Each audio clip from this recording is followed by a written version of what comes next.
Welcome back to another episode of Crime Time. Today, we delve into the chilling case of one of America's most notorious serial killers. Get ready to uncover the twisted tale of Gary Ridgway, better known as the Green River Killer. Gary Ridgway, born on February 18, 1949, in Salt Lake City, Utah, grew up with a troubled childhood, marked by a turbulent relationship with his domineering mother and frequent bedwetting incidents. As we've learned from numerous cases, such early indicators can be telling signs of deep-seated issues to come.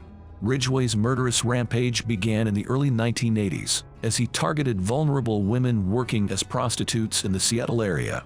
His modus operandi involved luring them into his vehicle under the pretext of offering them money or a ride.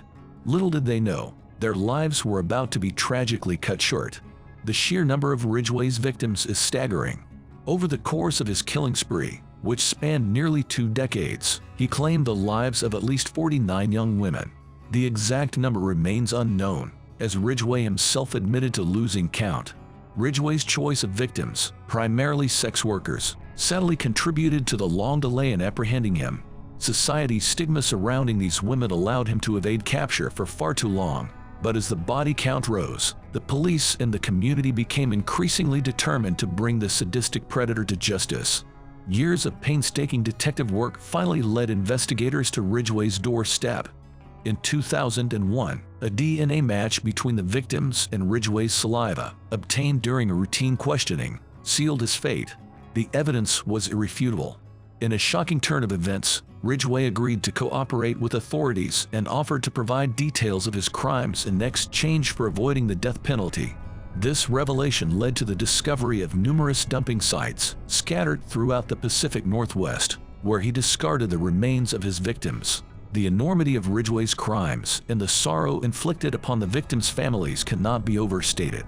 Their pain and loss serve as a chilling reminder of the devastating consequences of one man's twisted desires. Let us take a moment to delve deeper into the mind of Gary Ridgway.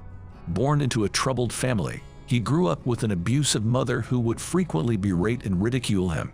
Ridgway's childhood experiences left an indelible mark on his psyche, contributing to his feelings of anger, inadequacy, and a deep-rooted hatred towards women. As a young adult, Ridgway served in the military, but it did little to quell the disturbing thoughts brewing within him. He started frequenting areas known for prostitution, developing a fascination with the power dynamics between himself and these vulnerable women. When we get in the car, she's already in the car? She's in the car. Let's say she's always in the car, driving down the road, and she wants to see my ID. So I whip out my ID, and with my ID would be I put my finger over my driver's license to hide my name. Mm-hmm. But on the opposite side was pictures, and a picture of my son. Ridgway's first known victim was Wendy Lee Caulfield, a 16-year-old girl whose life ended tragically in July 1982. From there, he continued his murderous spree, preying on sex workers he encountered along Pacific Highway South, infamously dubbed the Strip in Seattle. One of the key factors that aided Ridgway in evading capture for so long was his ability to blend into society.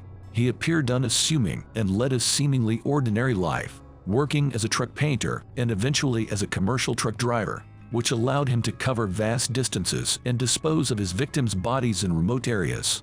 However, the Green River Task Force, a dedicated team of detectives, was determined to catch this elusive killer. They painstakingly examined patterns, interviewed witnesses, and collected evidence to piece together the puzzle. But despite their relentless efforts, Ridgway managed to stay one step ahead. As the body count continued to rise, pressure mounted on law enforcement to apprehend the Green River Killer. The community was gripped by fear, and the media frenzy surrounding the case only intensified the urgency to solve it. It wasn't until November 2001 that the breakthrough finally came. Gary Ridgway was arrested in connection with the murders that had terrorized the Pacific Northwest for decades.